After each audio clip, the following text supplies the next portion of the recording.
Andrew, we're ready to go. Thank you very much. Appreciate that as I echo through the hall over here.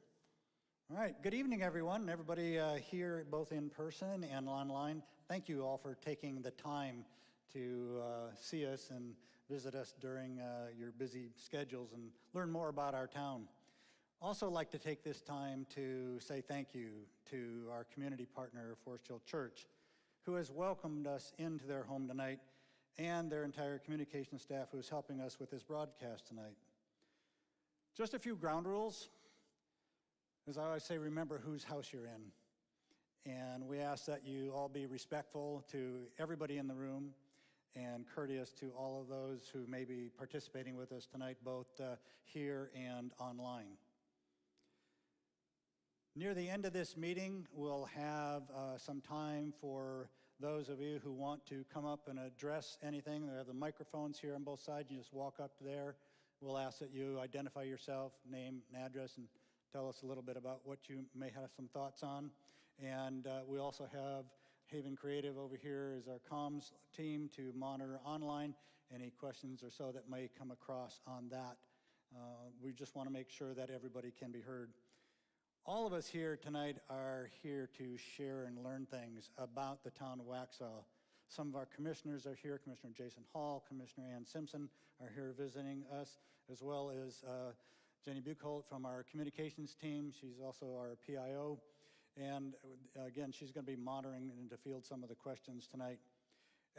As we move through this town hall, at the risk of repeating some information from the prior town halls that I've held, and for those of you that have not yet attended or viewed one of these, I'm going to share with you some of the achievements that this leadership team has accomplished over the last few months and the past couple of years. But before I do that, I do want to again give special recognition to the team that really makes it all happen, and that's our staff, our town staff.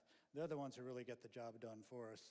We get to get and glow in their accolades about all the stuff that they work very hard to do. Without them, we couldn't be able to get any of this done. Our administration team, our building department, our code enforcement, our communications team, our engineering and finance and tax collection teams, human resources, our IT teams, and our Parks and Rec engineering, and our downtown team as well. Public services, of course, our police department and our fire department. So a very heartfelt thank you to all of those who serve, not only supporting the Board of Commissioners, but each other. So with that, what's happening in the town of Waxhaw? As our town attorney once said, it's a good time to be here in Waxhaw. It's still a good time to be here in Waxhaw. Over the past 2.5 years or so now that this leadership team has been in place, we've been on a continuum of growth and improvement that has managed our finances and our operations to place the town in a very, very strong financial and operations position. We continue to demonstrate that by just a recent event in our town is that we closed the loan, signed the docs, closed the loan on a $20 million improvement loan to our town campus, which is just whichever way I'm pointing behind us here on Kensington and Waxhaw Marvin Road. So it's a 17-acre site.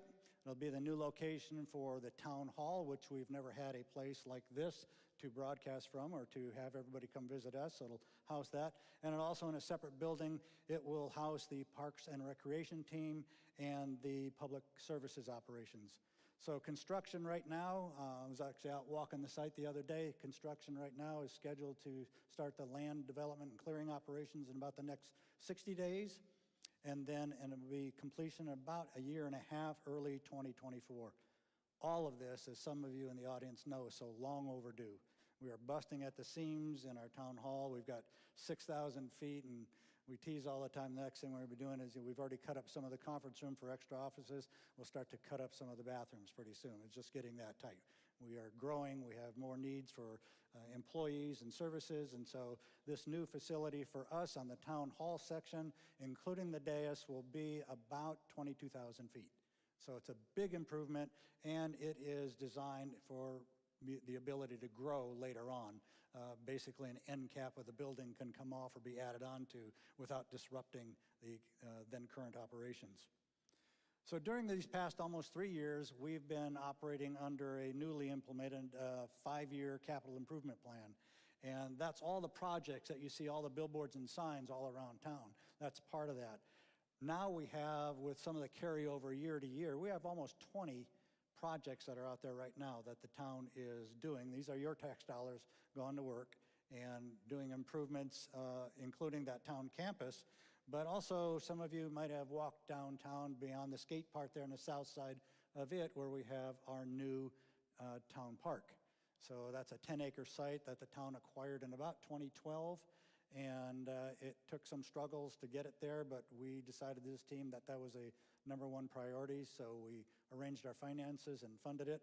That first phase is about done right now. It's getting very close to it. We will start the second phase. We're starting the bidding on the second phase right now.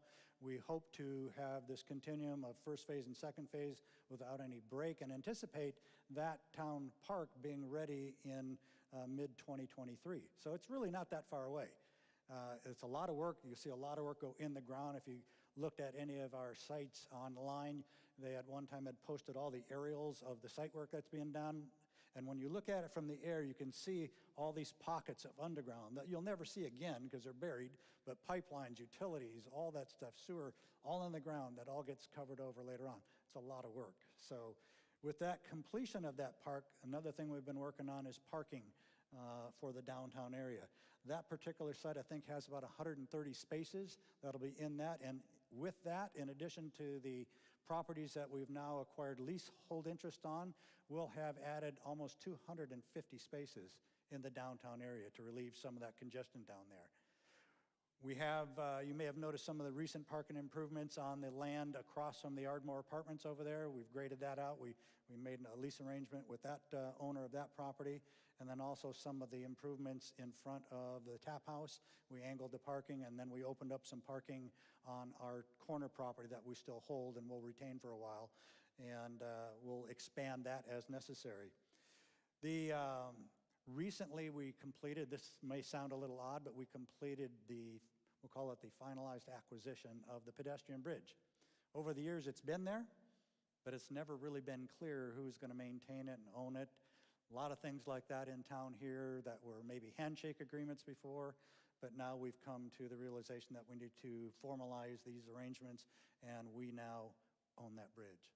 So as you've seen on some of it, we improved the end caps. The stairs are pretty steep. If you ever climbed up and down one of those, they're pretty steep. And we wanted to change the direction of the traffic flow away from a problematic intersection on 75. So that intersection improvement was done first, and then turned the traffic towards the new crosswalk that we have on the other side over there. It's a beacon crosswalk over there. And then now, just recently, in the last couple of weeks, we finalized the improvements to the steps on the south side, or on the north side rather, by where Dream Chasers is. So those now are elongated, and so I won't trip as much anymore. We also installed a new signalized crosswalk over by the post office, just a little bit south of that. There's a new beacon, and it's solar, so it's operational now, and it goes. But additionally, we're looking to get some improvements done on what we call East-North Main. And that's the segment of our downtown area that houses the Waxhaw Creamery and Dream Chasers and Cork and Ale. That whole section is going to be redone. We're going to tear out the streets. We're going to change it to a one-way intersection over there, so it'll only go in a clockwise motion all around that. So you'll have to enter it from the north side there, which is Howie Mine Road there, and come around. It will also help us eliminate some of the cross traffic. In fact, all the cross traffic that would normally go across that intersection over there, crossing to where Mary O'Neill's is, because we'll have a new median in place, so it'll be right only out of that intersection on the Dream Chaser side, and on the Mary O'Neill side, it'll be right in and right out. So you won't be able to no longer cross or get hung up on left turns like I have once in a while, trying to cross the railroad track, and somebody's trying to get into the left turn pocket up there, and you're waiting, and then the gate arms go down, and you're sitting on the tracks. Not a very comfortable thing. So we have both on the town website, we have both the improvements, a video of both the improvements of the town campus and also of this East-North Main improvement. I invite you to go look at that. It's pretty impressive because it's almost real time, and it gives you a real good impression both from an aerial view and on the ground view of what that's going to look like. We talked about last time some of the things that are necessary in town, and we've been working on this for, well, the town has for maybe 25, almost 30 years, is Waxhaw Parkway. We need to get a lot of the pressure off the traffic in the downtown area, because sometimes it's just not as pleasant in the rush hours to get through that. And we found out through a traffic study that of the 19,000 cars that go through that intersection, let me think, not all of them live in Waxhaw. They come from parts, east and south and come up that way to go up 16, and that creates a real problem. So Waxhaw Parkway has been a dotted line on several maps for, like I say, almost 25, 30 years. And it just wasn't in the cards. There just wasn't the temperament here in the town to get that done. We've decided that that's a very important thing to do. So we are now working on that with DOT and the landowners around that, I'll call it the northeast side of it, which is basically from the post office to the east towards Mineral Springs, and eventually will come around down and attach to 75. So the first leg will go to Howie Mine, then the next section of it will go down to 75. All of that will have to be financed in a private-public partnership. We all know DOT has some of their issues out there right now. They're admittedly about $12 billion, what we call upside down, but projects that they have on the books that they can't fund. So we know that that's going to be an issue. We've been working very hard with keeping the 16 improvements that we have. The 16 is Highway 16 improvements all the way up to Ray Road. Keep that on the books. And also parts of what we now call the overpass, which is going to happen at Helms Road. Actually, that groundbreaking, and that thing was funded a couple of years ago. The groundbreaking for that is scheduled for this October, late in October, and that will provide the first overpass over 75 in the railroad tracks. And it's a safety issue, because one of the things that we've always had to watch is had to keep emergency service vehicles on both sides of the track in case the train stops on the track or is going by it and we need to get somebody across it. I myself, I think I've said this before, have been sitting right at the gate arms there and looking across through the trains going by and seeing an EMS truck sitting over there cooling its jets. Couldn't get across till the train. So this will allow our traffic to go up and over. It'll be kind of a J-hook that's like what we have down on Martin Luther King and 75 towards Monroe. So it'll go over the tracks. It'll then do a U-turn and come back to the highway. So that has been on the boards probably for some time, but we helped them with their thinking a little bit, and they've been very cooperative to get that. They needed a rail spur, and we needed improvement, so it was a win-win situation. So in the scheme of things, we've looked at all the real estate that we've owned, and some of it we can dispose of easily, and some of it that we have already. But one of the things that we are looking at is to dispose of what we call underperforming or non-performing asset. And one of the two properties, or two of the two properties I had, was the former site of the soccer fields for the YMCA, which it wasn't going to happen. That property is a very difficult property, has a lot of easements underneath it and drainage and all that, and so we were trying to look for a use for that. The market wasn't as kind to us to come back and say, hey, I'll buy it. So we're actually going to move our leaf and mulching operations over to that site, in addition to developing that site as a small business park for the town to attract more small business. So we'll have about 4 acres of the site dedicated to the leaf operation, and then we should pick up 2 to 3 additional parcels, and the town could decide what they want to do with either sell to an individual or even lease it if that was the way that we wanted to go. But we're also looking to put in the very front of that, maybe the fire department might want to relocate another station there. And so that, again, we have to look in the plan, not for today or tomorrow, we have to look in the 5, 10, 15, 20-year plan for the growth of the town. So this is something that we're going to do. The existing site for the leaf operations right now could be folded into. There's a development proposal on the table with a private developer and the purchaser of the Waxhaw, the Museum of the Waxhaws. They want to do a project there. Our property is right in the middle of it. It just makes sense for us to do that. So we'll turn really an underperforming or a costly asset into something else. We'll get some cash, and it'll help offset our development costs on the new operations. One of the things that we've worked on over the past couple of years is really establishing relationships and communication with our surrounding municipalities and also Union County.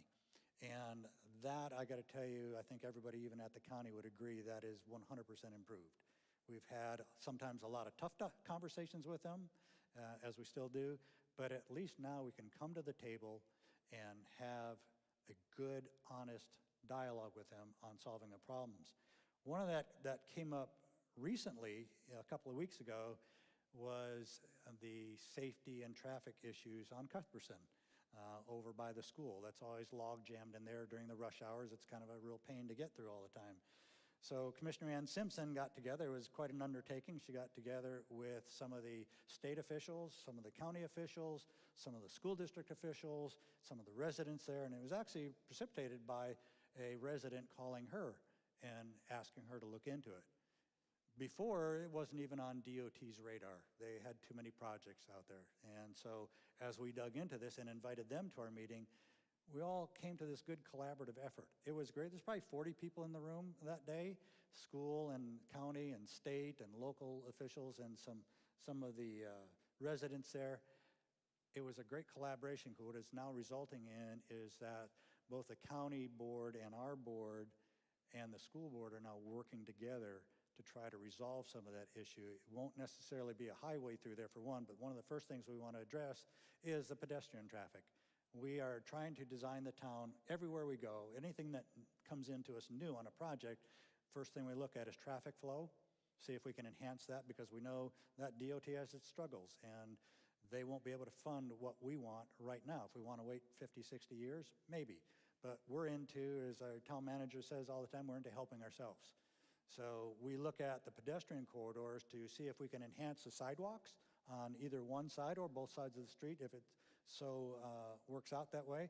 But one of the interesting things that we discovered in that dialogue with some of the DOT representatives that were there is that we talked about, well, just, why isn't there a crosswalk there at the intersection where the traffic light was at? And their reasoning was, well, unless we have sidewalks on either side to go to, we're not going to put a crosswalk to go across the street. That's just kind of one of the mandates, one of the rules. And so now that the county and ourselves and the school district are all coming together, and of course some of you may know that they're building a new library there, so we're all going to get together and we're going to see if we can we'll spend some money on it, the county will too, and we're going to put some sidewalks in there. So that'll be a great enhancement.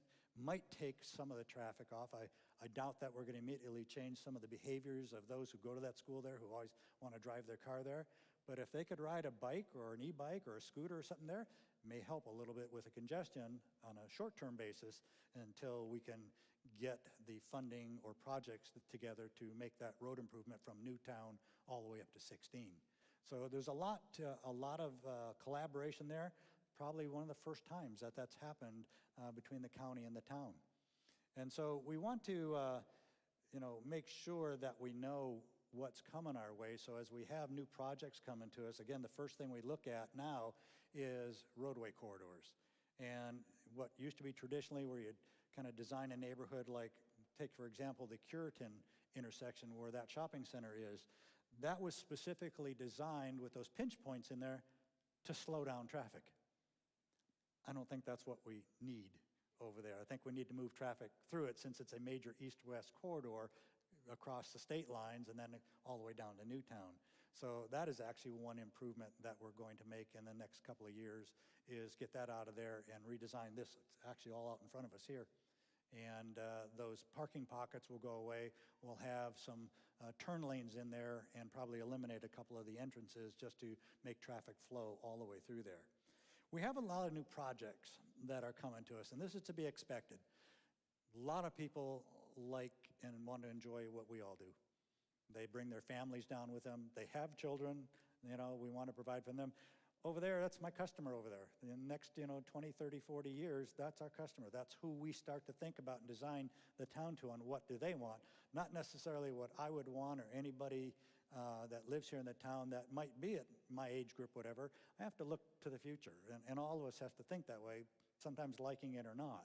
So we really try to look at the new projects that are coming in, and there could be substantial ones that would, in some cases, might double the size of the town. Now, that won't happen tomorrow. That, like Curitan, as some of you know, that was approved maybe 20 plus years ago, and just now is going through its build out. And so we want to make sure that when we look at these new projects coming to us, how do they affect our town? what can we do in a design standard to improve the roadway circulation to and around us? Waxhaw Parkway is actually a big part of that, to get some of that done. And what can we do for pedestrian? We want to grow our downtown from where it is now to the north, so all the way up to where the road divides by the animal hospital. We'd like to have that improvement. We've got some new projects coming that way. We have conversations going on what was affectionately known as the Pittenger property down on 75. That property is 1,300 acres. It's a pretty good sized property. And so now we start to look at what opportunities that we can attract in the town for business opportunities, for new businesses moving here and new startups here in the town. We'd like to, with our traffic patterns, see if we can reverse a trend of people driving out of town to people staying in town and having those work centers now be developed here on the land that's available to us. Because there's no doubt about it. Every square inch of vacant land over the next 50 years, 60 years, whatever period of time, will be developed out. It's just the way growth happens. And so our best opportunity is to manage that growth in the best way and not stick our heads in the sand about it, because sticking our heads in the sand about it has got us where we are today. Not taking any action is causing the problems that we experience today. So we want to make sure of that. And we have a good collaborative planning board. We have a good collaborative, obviously, staff that works with that board. And we get together often to talk about what these projects bring and how we now can ask more for the outcome of that project rather than letting it come to us. It helps a little bit. It just happens to be in my role as mayor. I'm also a land developer. I understand some of these maybe a little bit more than some of those before, and we can address some of those problems and get them addressed ahead of time. So a lot of times I compare the town to a big jigsaw puzzle. You know, you see the pretty box when you buy it in the store, and it's a pretty picture on the front of it. And then you open the box and you dump it all out, and there's 1,000 pieces in there. And now how do you make that all work? You start, well, I'm going to find this one, I'm going to put it over here, you move these around.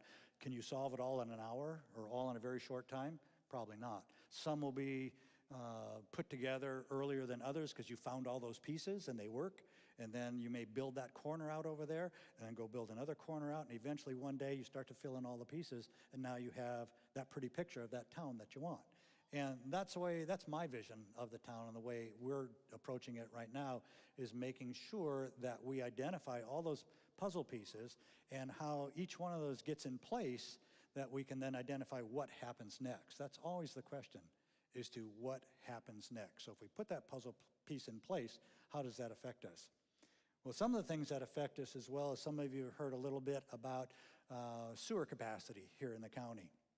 And we've been in some very good and strong dialogue with the county and helping them resolve some of that, and discovered a lot of things, and I think they have too, but we're working towards the improvements that could happen now here at 12 Mile Creek, which is the sewer plant station here, and some of the fixes that they had to do, even as simple as what we call I&I, the infiltration. It's basically the leakage in all of your systems. I mean, you got hundreds and hundreds of miles of sewer line all over the county. And over time, they either move around when the ground shifts or whatever, and they break, and whether you see it or not immediately, they leak. And that leakage could be as much as 1 million gallons a day. Now you think about that, 1 million gallons a day. And this plant here on 12 Mile is designed for its maximum capacity of 15.5 million gallons a day. Right now, it operates at 7.5 million gallons a day, and actually the flow through there is about 75% of that 7.5. So even just fixing, you can imagine, so we're operating this entire area on this 75% of 7.5 million gallons. You add another 1 million gallons a day capacity to that just by a fix of some lines, that's quite substantial. Because what happens to us here is we have businesses. We're trying to change the dynamic. We've been very residential in our heritage, if you will.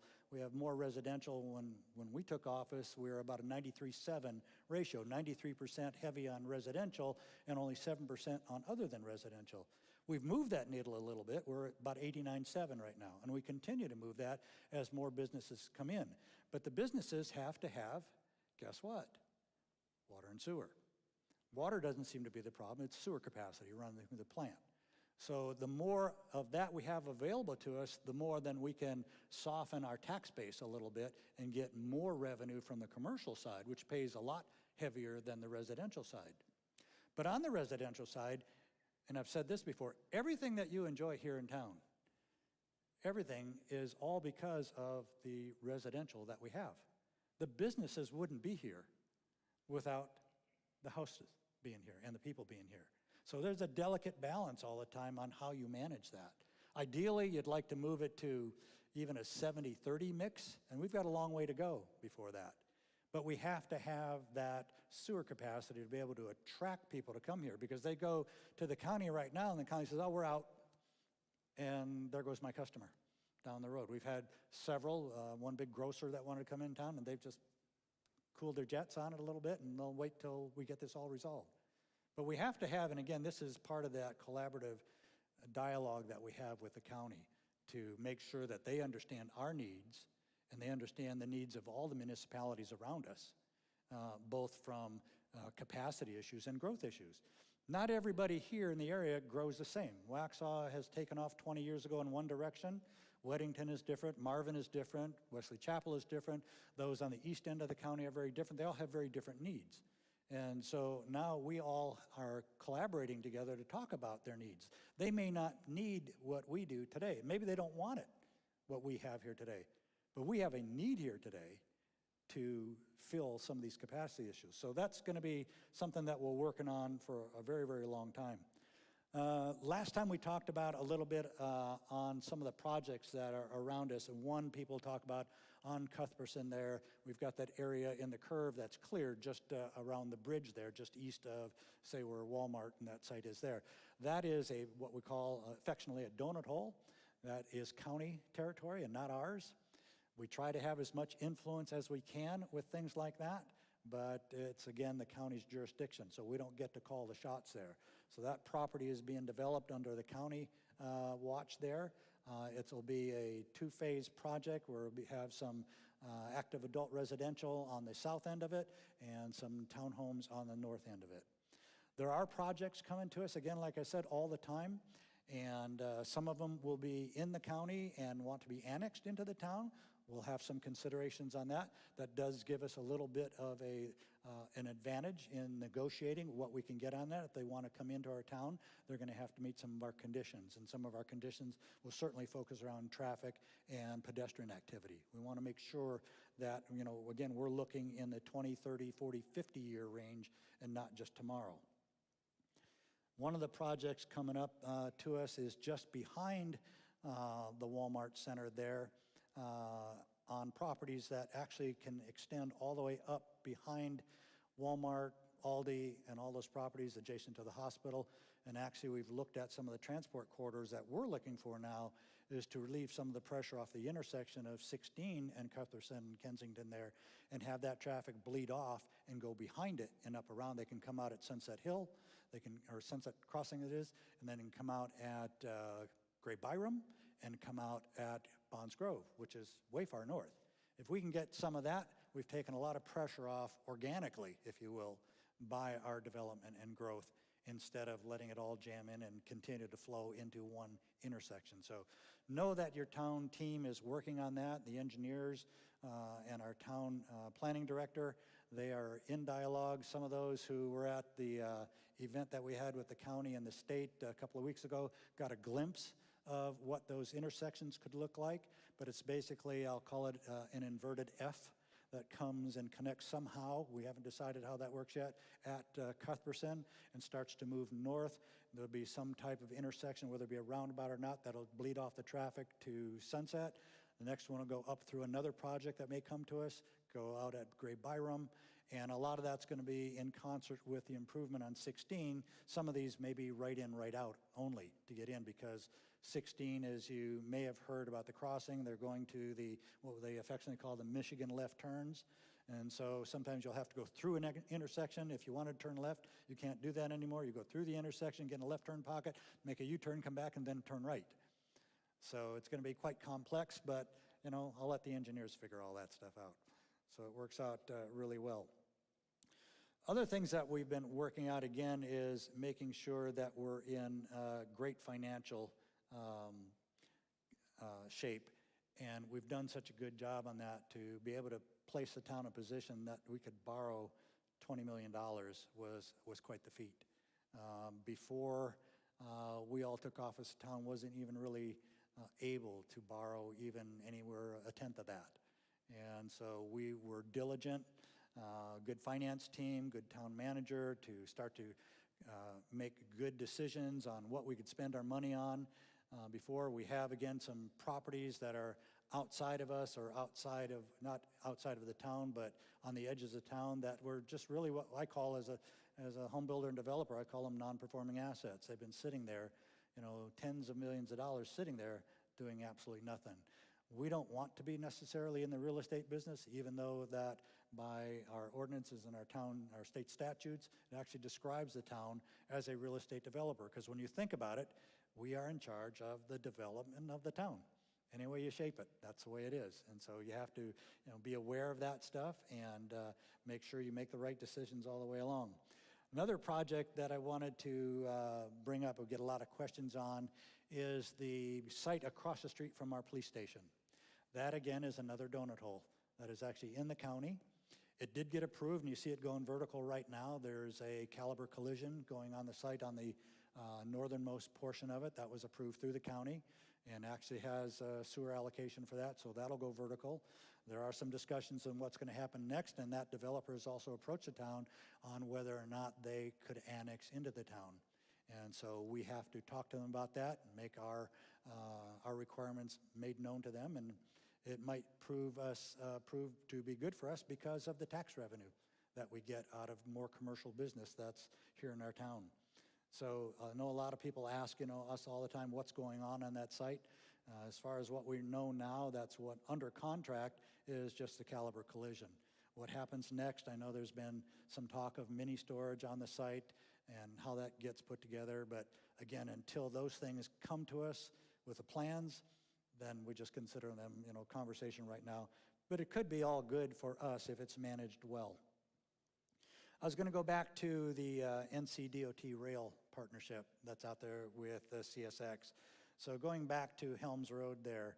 So Helms, where it meets Waxhaw Marvin, is that intersection will probably get a roundabout. That's the last design that we've seen on it. So a roundabout will help the flow of traffic, but it'll go into the property to the north. It'll be encroaching on the intersection there to the south, and from there, Helms gets redesigned.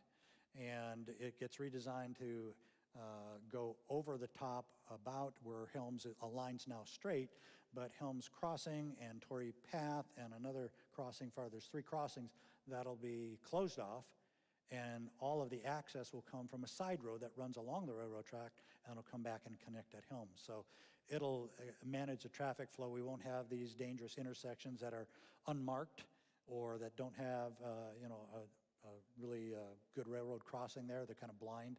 So, but that, I wanted to mention that because that's to be completed in about 2 years is what the schedule they tell us. So that's really pretty fast.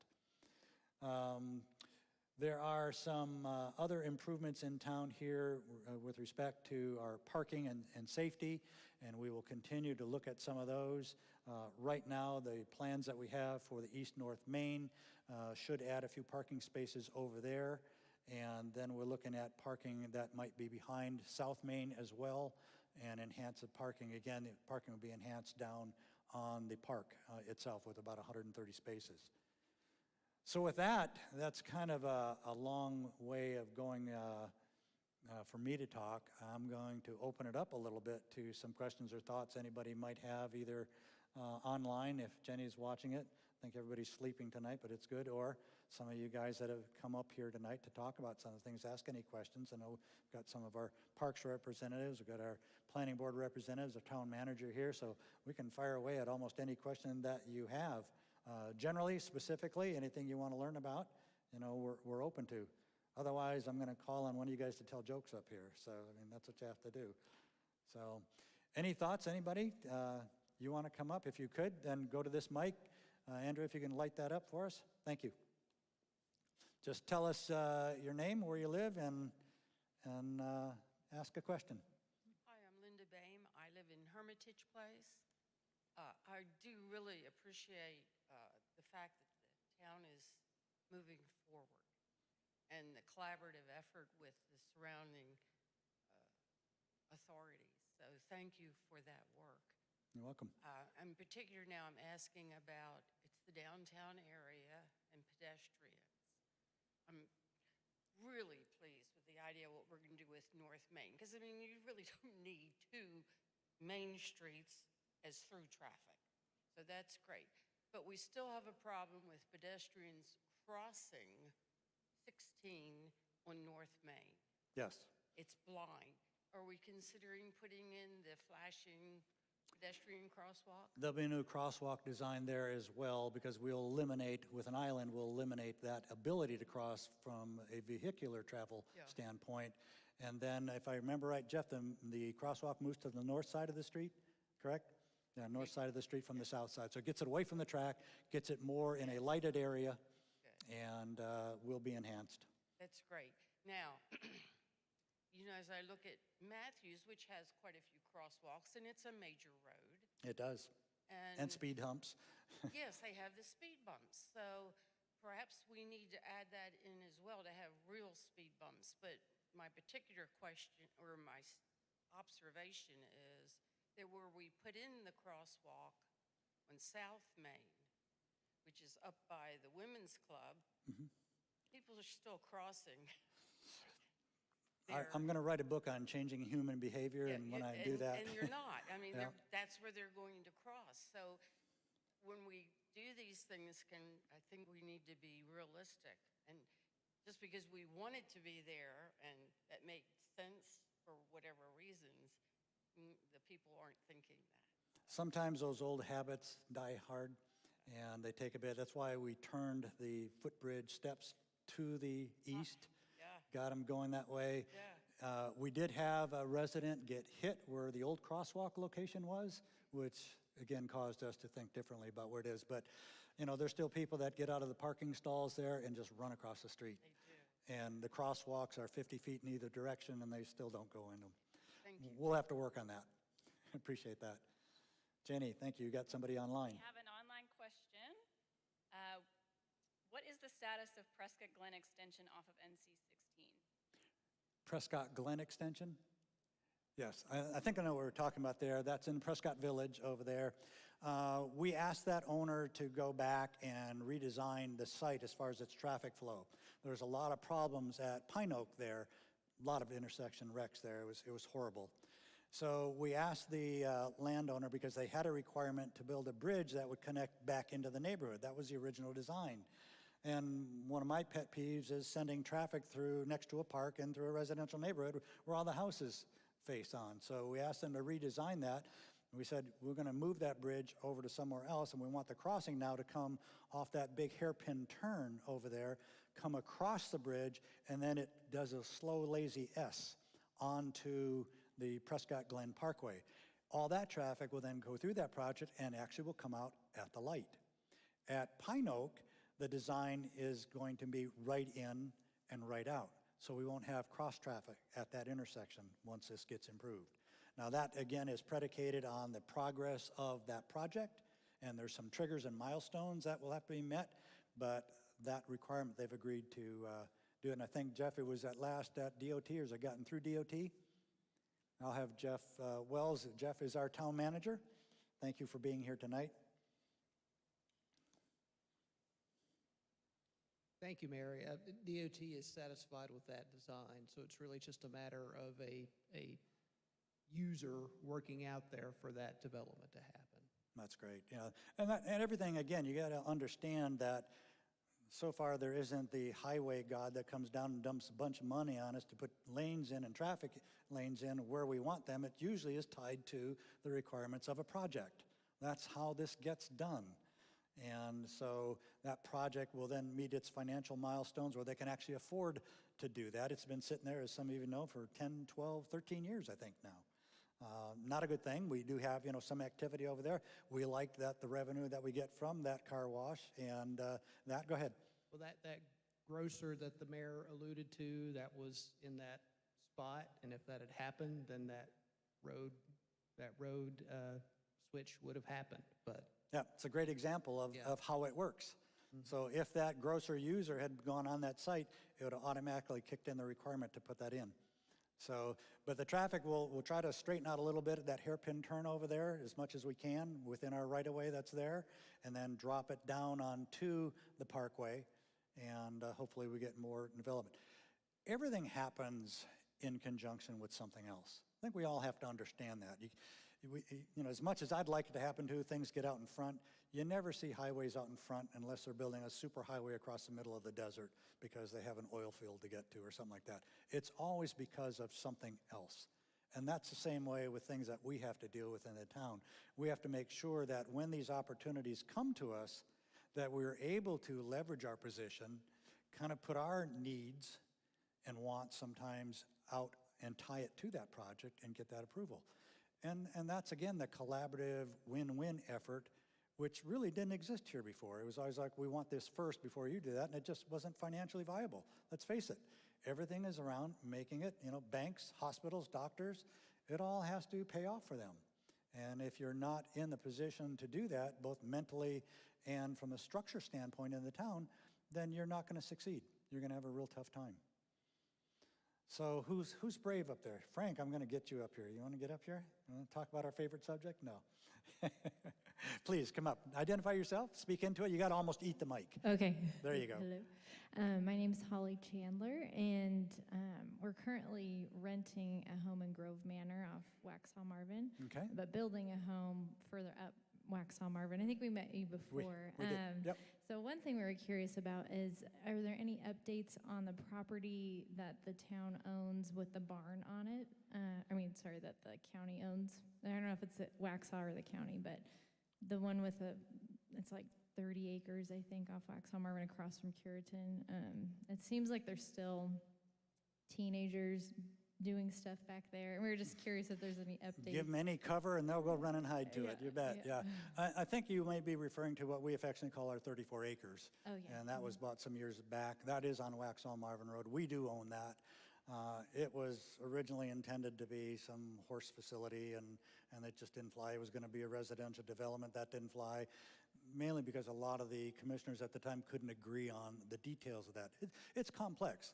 Land development is very complex. At one time, they wanted to put SBCC over there. That failed as well.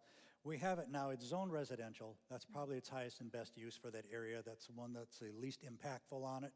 And it has some proposals on it, but again, everything is tied to something else. In this case, it's tied to sewer capacity. And so right now, we have to hold on to that for a little while. We have some proposals on it, but we just have to sit on them a little bit because nobody can take the next step with it. But it will most likely be developed as some type of residential component in the town. We'd like to see it do that and try to remain in its somewhat current configuration. Okay, cool. I have a couple of questions. Sure, if that's okay. fire away. It's the first time you've ever been here. So, wondering too, across from where you were saying they're building across from a police station. Yes. If they do like commercial stuff in there, do you think they would put like a light there or something for the traffic, in that area? That'll be up to the traffic impact studies that are required to do that. Their analysis, the TIA, they call them traffic impact analysis. They will then, we can call it dictate what's going to happen there. Depends on the uses. So if there's a significantly high traffic pattern there, then that might get an intersection improvement there. It might be a light, might be something else. Okay. But that's the one that makes that shot. Okay, cool. And then I know you were talking about over time, all the empty lots will probably get built up in some way, shape, or form. I was curious, although I'm sure a bunch of people, the draw is the beauty of the trees and different stuff like that. Is there any way to conserve some of that without, tearing all the trees out and, for the development and stuff? I was just curious. We do have some ordinance now in place that do talk about some tree save areas, and that is different than what we had when we redid our LDC, our land development codes. We included some of that language. We continue to strengthen that as we run into issues over and over again. You got to remember too that, what you see in trees maybe at this level, down below, this topography goes like this. And just much like our town hall site that we're going to build over here, it looks nice on the edges, but you step off of it 15 feet into the property, it drops about 10 feet. And so some of that will have to be cleared to provide the spaces to build the building. But we do try to provide guidance on them, and if not, in some cases, we're looking at some type of tree save ordinances. We have had some significant pushback at the state level on those things. So some of the things we can control and some of them we can't. We usually try to do a win-win negotiation with the owners of those properties when they come to us for development. We really do, we'll call it encourage them to save as many of the trees that they can that aren't in the way of, placing whatever they want to place on that property. Gotcha. So we do that. Cool. And then these have probably been asked before. I don't know. They're just random curiosity questions that I had. But the road right here behind Harris Teeter that Kensington, where it connects over there. The Is there a reason- Lazy Road S-Track. Yes. Right. Is there a reason that it's 25 miles per hour? I'm just curious. It feels so unnatural. Nobody goes 25 miles an hour on that. Let's face it.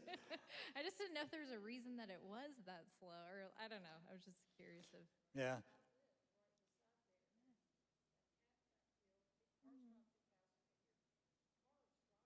Yep, exactly right.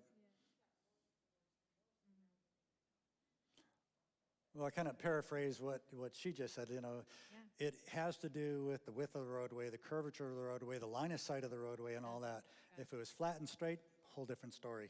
And we'd like to see, honestly, we'd like to see some improvement in that, in the traffic flow, because it again is a major east-west corridor between us and South Carolina. Yeah. And so we'd like to see that all the way, at least in our part, to the South Carolina line there. And maybe someday it will, but it's going to take some time. But if we can improve that flow, we've talked about moving it up to maybe even 30, 35 miles an hour. You're right. Nobody drives 25 on there. It's a field day. Yeah. So. One last thing, sorry. Sure. On Main Street, the main intersection right there, the one right in front of where the art studio is and provisions on that side of it. Is there a reason there's not a crosswalk on that side? It has a crosswalk on all the other three. On the other side. I'm just curious why that one doesn't. Is there That is coming. That's part of an improvement that will come on South Main.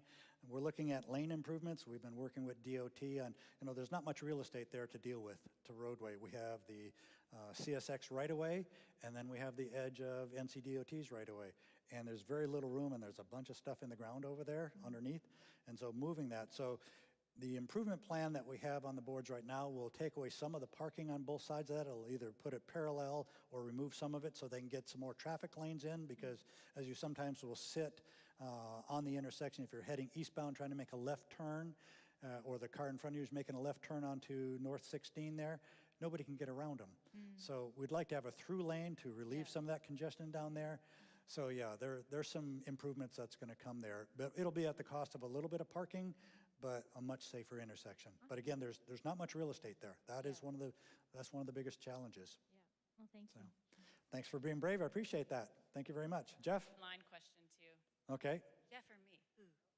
Flip. Okay. Online question. Has there been any discussion of adding street lighting to the intersection of 16 and Cuthbertson and Kensington? Street lighting. I'll let you do that one. Street lighting is in overhead street lights. This is the intersection, Cuthbertson and 16? Stephanie online, if you want to add that in the comments. Overhead street lighting? Well, we can certainly look into it if the concern is the darkness of the intersection. I mean, there's no immediate plans to add any additional lighting there, but that's something that we can look into. I know that the Curitan Shopping Center has a good amount of lighting there that probably does light up the intersection to a certain extent, but happy to make note of that. And I was just going to add, too, in a little bit of follow-up to her questions about what the Board of Commissioners adopted just a couple of months ago in our land development code was additional requirements for developers to either pay a fee in lieu for open space or dedicate additional open space as part of their projects. It's part of a formula, a calculation. And of course, the larger the project that they develop, the more space they would have to dedicate for recreational purposes or pay a fee in lieu to the town, which would be a substantial amount of money to go towards another park area that we have or some other recreational amenity. That's a great thing to bring up. Again, one of the many things that comes across our eyes. Jeff, I'm going to have you stand up there again, because if you can remember to give an example, say on the piece to the north of Sunset there that we were talking about, kind of give them an idea of the calculations of both. And I know I'm going to call you to do that off the top of your head.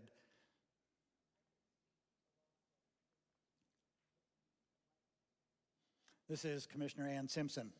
So just as an example, if you're familiar with the Lawson community, and I actually live there, it's about 550 acres. If that was to come to the town today, they would be required to put 30 acres of usable space for park or recreational, or give us money in lieu of, which would be a little under $1 million. So that money could go into the coffers that we could put towards future recreational space, or we actually get recreational space. So if development comes in, we just adopted that 2 months ago. So we're working on that. We do listen. We are trying to make changes. We're living with a lot of plans that were created before us. And so some of those we can modify, some of them we can't, some of them are in our control, and some are not. And as in almost anything in government, it's a process, and it takes a long time. And so I feel real proud of what we've been able to accomplish here in the last 2.5 years. As our town attorney says, he says, I haven't seen that anywhere in that short a time on how much you guys have been able to accomplish. So again, kudos back out to our team here, all the people that work for all of you and us, that we're paying attention as much as we can. We make the decisions. Sometimes people say, well, you know, you're the mayor, you're the town manager, just do it. Well, I always give them the answer back, well, if you guys want to serve my jail time and provide, you know, you want to provide the fine money, yeah, sure, I'll do it. No problem. But it isn't always that easy. There's a lot of considerations that we have to take and look at. We're constrained as well. We have to follow the rules. We can't just break things. And I will tell you quite frankly that when we talk about property owners' rights, the state protects property owners, both residents and the large landowners, both ways. Fair is fair. And so we want to make sure that, you know, when projects come to us, people say, well, you know, I want to put the brakes on.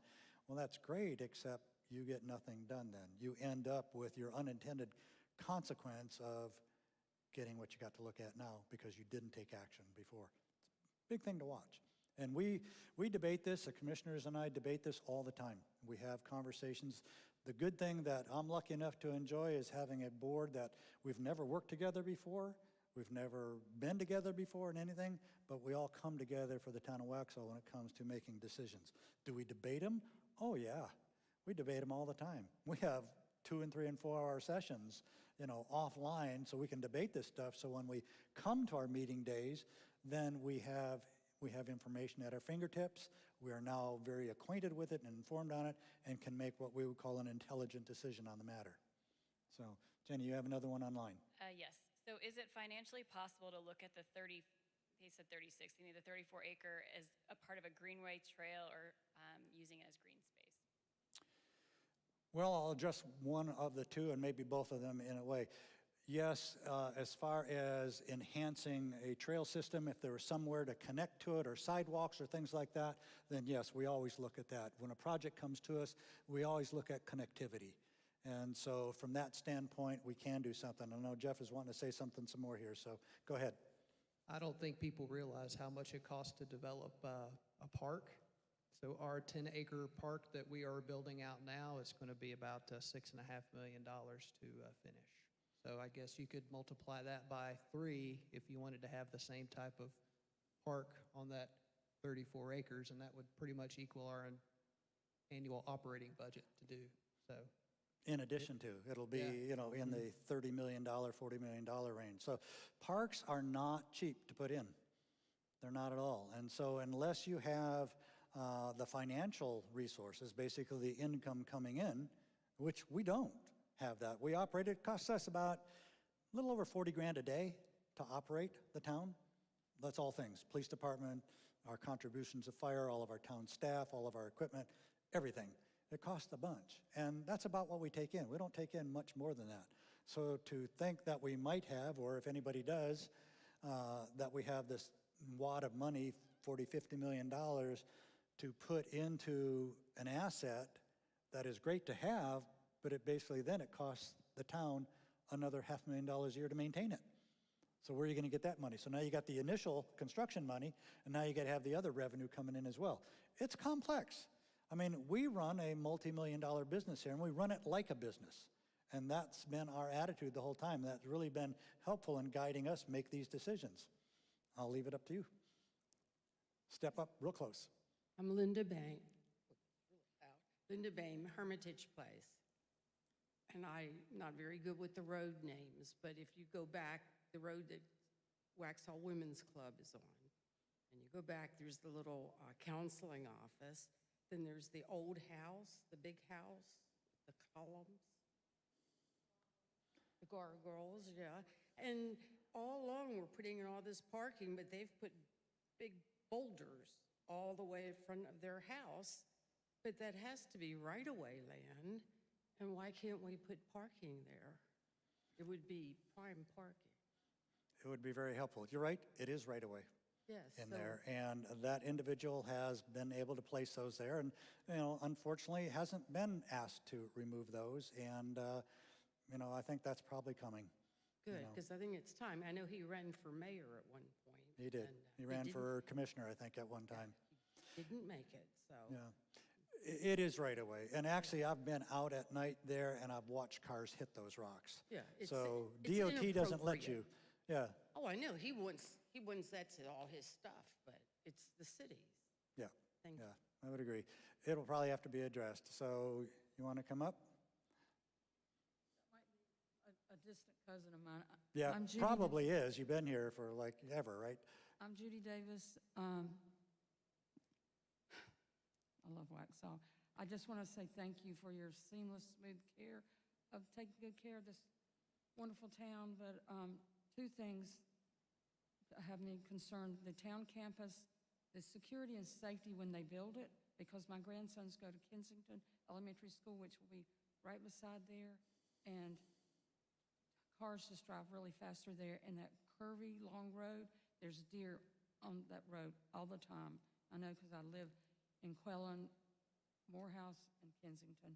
Also, the post office, since you're kind of doing better working with the NCDOT, is there any way the post office can be part of your to-do list? Parking there is terrible. They don't have parking, and there's bushes everywhere. I mean, Okay. I'm having to park on the... They park on the grass. Yeah, they do, and then I'm having to do it, and then you can't even get out of your car, but it's just, anyway, that's it. Thank you. It's in our vision. Obviously, as you know, it's a federal operation, a federal building. They have told us before in the recent past that they're looking to enhance their operations here in the town. That site won't fit what they want to do, so they're going to have to move somewhere else. We have some thoughts about where we'd like them to go, but it has to be up to them yet. And they just actually renewed, probably within the last 3 years, I think they just renewed their lease over there. But I think they're outgrowing it. It is troublesome to get in and out of there, and it does cause some traffic issues getting in and out of there as well. So that part. And, you talk about safety. So there'll be crosswalks over on the Kensington site. We're going to add sidewalks to that as well. So sidewalks will go completely around the site from the school. In fact, we've taken it on to add an additional couple hundred feet of sidewalk between the end of our property and the end of the existing sidewalk on the school site. We're going to do that. We're going to put that in. So we're going to, again, as the town grows, we have to take these opportunities and very well manage the resources that we have and then apply them where we think we see fit. I'll let Jeff, because he can hear you better. You can repeat the question for Jeff, and then so the audience could hear it.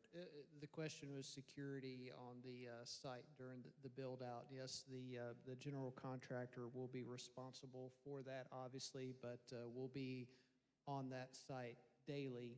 And we have our team from ADW, the architectural firm that did the design. They also will be handling the construction administration, so they'll be over that as well. And I'll be there almost daily myself, along with our engineers and other folks that are there. And I too share your concern as I have, now one kid that's attending school there next door, as the others moved on to the next school. But yes, we will be monitoring that best we can. Yeah, we do have very strict safety requirements on what they do. Sometimes they fall out of compliance. We got to go get them back into compliance. But we are watching that on all of our sites. In fact, all the activity that we do, you see the barriers go up, you see the traffic directors out there. That's all part and parcel of the contract with them. Yeah, it's pretty, it'll be very interesting to watch that as it starts to come up, and it'll probably 2/3 of the time, you won't see anything going up. It takes so long to do the development horizontally, and really when things start going up, it goes a lot quicker. Yeah, and we hope to, again, like I said earlier, we hope to start clearing. We're going to have a groundbreaking on that sometime next month. And so we're actually in there now today clearing some area so we can have the groundbreaking on the site. So while you're doing that, I'm going to go over to Jenny over here. So you come on up and I'll go to Jenny. Another online question. So is there anything we can do at the local level to require impact fees on developers? Well, that's always a question on that, and that is actually controlled by the state. We don't get to control that a little bit. In fact, they prohibit impact fees. The only one we can get is our new park fee, which is allowed by the state. So I think I've shared this story and I have kind of fun with it when I tell it, but I went and asked that question because I'm in the development business and I'm used to paying impact fees and everywhere that I've ever developed. And I was just newly elected and in office, and I was at a meeting in Raleigh, and I asked the League of Government to talk about impact fees, and it was an attorney who I asked, and he was going through this long dissertation about why they can't charge it, and I just kind of stopped him. And I said, wait, so what you're really telling me is the lobbyists for the developers are stronger than our lobbyists? And he goes, yeah, that's pretty much it. And I tease about that, but that kind of dynamic has to change. And that's what we're looking to make sure that if you have development coming your way, then you should pay your proportionate share of how it affects your surroundings, your town, whatever. So we'd like to see it, quite frankly. I'm not afraid of those. It does impact the cost of everything. So the more fees that are added onto a project or onto an individual lot, the end user on that homeowner is the one who pays that bill in the price of the house. There's no hiding that. I did a development in San Diego County one time, and the market there for what we call was affordable housing was about 110. That was what they cost us a long time ago, but the fees were $53,000 a lot. Pretty substantial. It covered everything, but then now you have to buy the land, you have to improve the land, pay the $53,000, build the house. It was impossible to market it at that number. So Judy, your question. I was just going to add, I think I'm related to half the people in this town. I did not realize it, but if you contact that gentleman, his last name might be Davis. I think he's a cousin, distant. Tell him that he has family here that wants him to remove those boulders. If it's the house with the gargoyles, because my mom and dad would talk about him, but they would say, well, we're kind of related, but they wouldn't admit it. But I know a lot of people in this town that I'm related to, so if you have any issues, call me. I will be glad, because I support all the good stuff y'all are doing, because my parents grew up here, and it's been incredible. Yes, everybody wants to move to Mayberry from all over the world. It's become the place to be, and it's kind of crazy to me, but I love it. So thank you again. I appreciate it. Thank you. And we will. I saw Jeff taking notes over there, and all of our staff has taken notes on that before. It's something that we're going to have to eventually address. So you can rest assured that we will. One more? Hot online again. You're just real popular. Just also for the online audience, there's a little bit of a delay, so we're trying to get to the questions as they come in. Okay. So this question is, hundreds of cars cut through Church Street where Ardmore is to get to 75. Would the town consider making it a one-way street so cars cannot cut through? So one-way northbound up to 16. I'm going to let Jeff describe that one. I know that's a lot of people do use that. It's cut through. We're talking about Church by the animal hospital there and going up both ways, actually.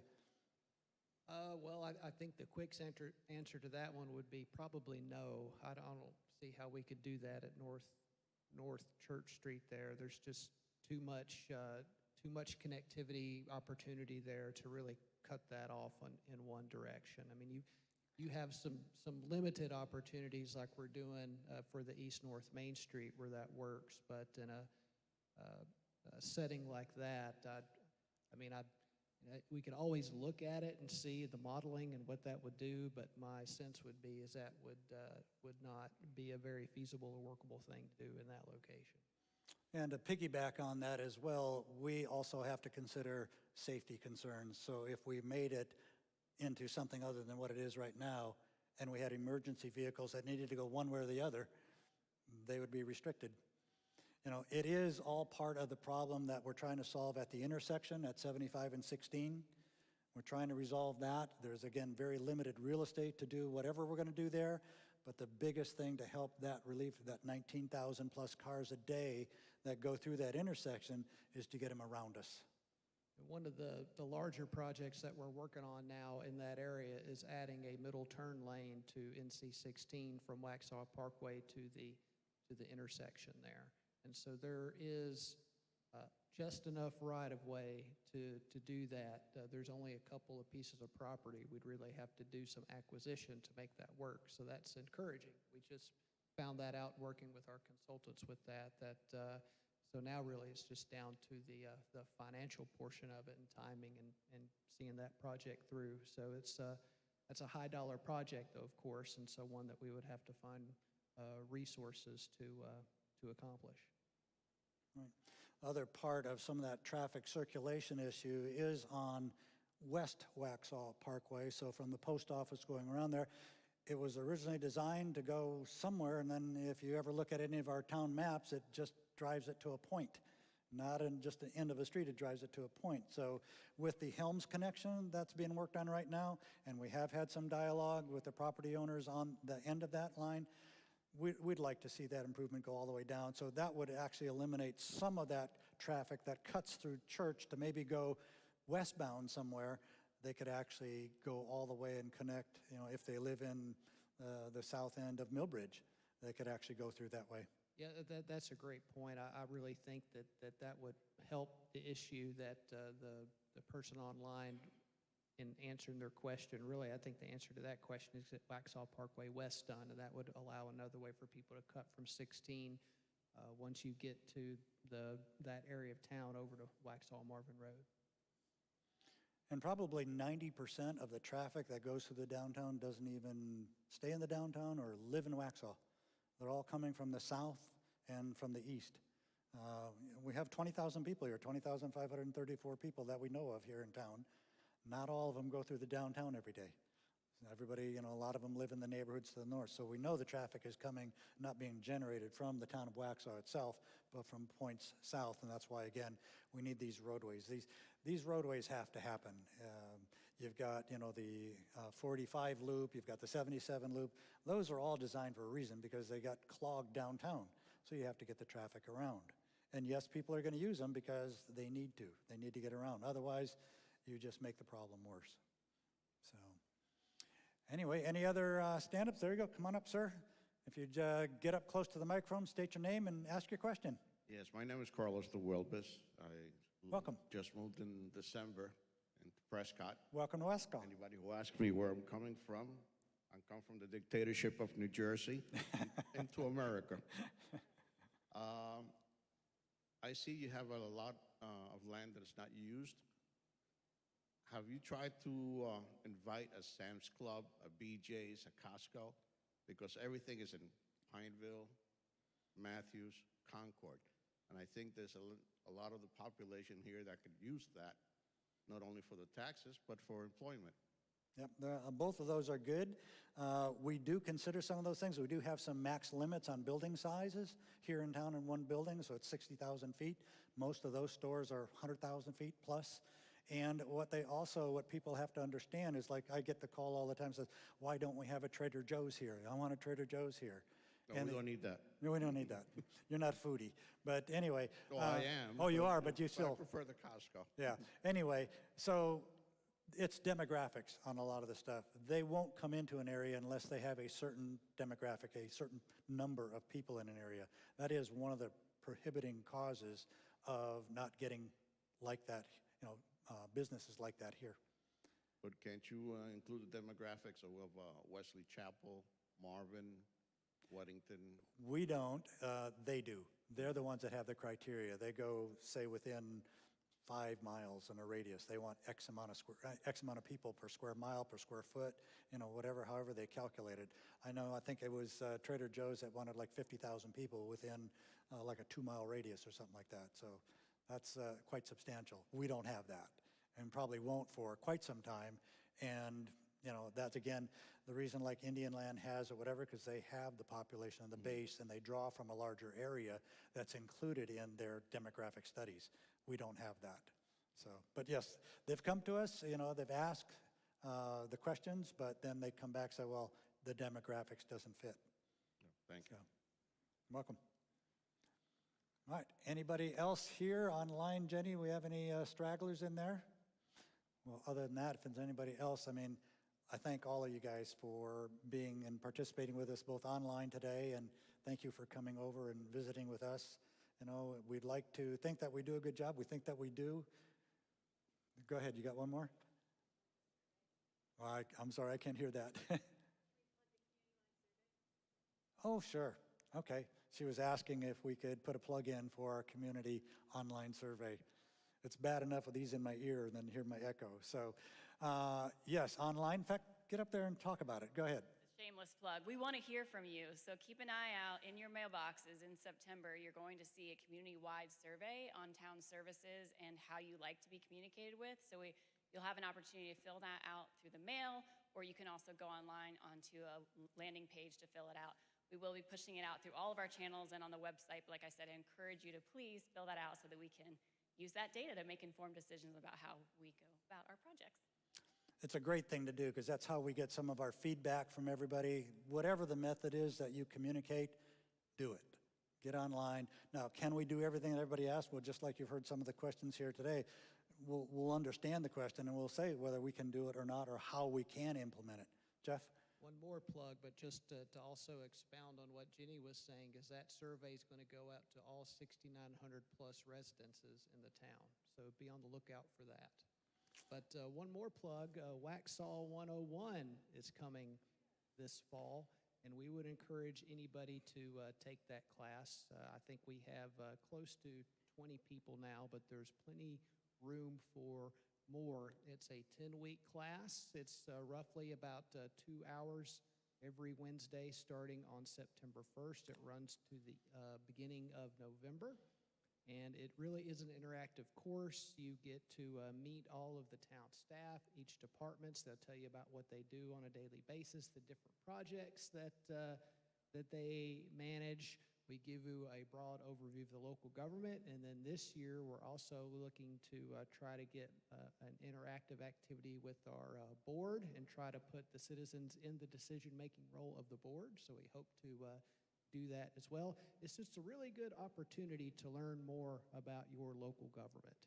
And it's free, there's no charge, and so there are snacks and there are drinks and a lot of good interaction with your town staff. So we certainly would encourage you to sign up for that. We are accepting applications, I think, until August 26th, which is just about a little over a week, and then we'll be starting the program in roughly 2 weeks. So please sign up. No, we do not, but Online or at the office? Yep. Yeah. But if you want to come down to Town Hall, we can get you signed up that way as well. It's a great program to go through. I've been through it just to watch and see what goes on in the town. But it gives you a better snapshot on how the town operates. Each department will come and talk to you and tell you what they do, how they do it, how it's funded, how it works. And that goes all the way from our police department through our fire departments, our engineering departments. Everybody gets involved in it. And people that come out of that class now become our ambassadors. They go out in their dinner conversations and they're telling their friends how the town works. So it saves us a lot of problems. But it really is a good thing to go through. And there's also, I think 2 times a year still, we have the Police Academy or the Citizens Academy. That's, again, another course that's put on by the town. It's, I think, 14 weeks on that one, something like that. But it will also give you an insight to how they operate and even some of the constraints that they have to follow as well as I do. We have a great town here. We have the makings of something really dynamic. We are now have kind of become the darlings of the area. We're very well recognized and seems to be very well respected. Myself as a mayor, I'm on the board of the CRTPO, which is the Charlotte Regional Transportation Planning Organization. I now chair that organization as well. That gives us a lot of insights onto what's going on around us and at the state level as well. Very helpful. We are a very hardworking crew, and we're all working for all of us. We live here too, and we'd like to have you guys enjoy the town. We're kind of the mindset that we kind of make room at the dinner table for everybody.